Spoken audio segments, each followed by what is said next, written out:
let's draw Choso from Jujutsu Kaisen series. First, I will start with a rough sketch. The sketch was so easy that I did it in 10 minutes only. Choso is a half-human, half-cursed spirit, so amazing, right?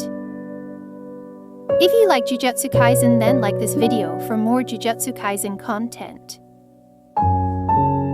Watercolors are the easiest medium to work with. They blend easily and they are cheap as well. I mixed a lot of water in the skin color so that when it dries it can become light shade. I was deciding on painting his hair blue, but I thought brown would look better than blue.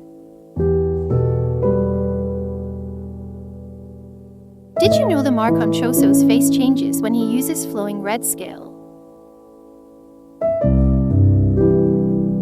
Choso has such purple puffy eyes. After adding details, I will start with the line art.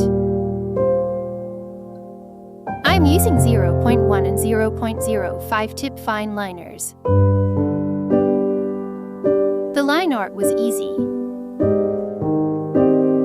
For the highlight, I will use a white gel pen. I used blue and yellow for the background, but the yellow became green and I think green looks great too. Thanks for watching and please subscribe to my channel.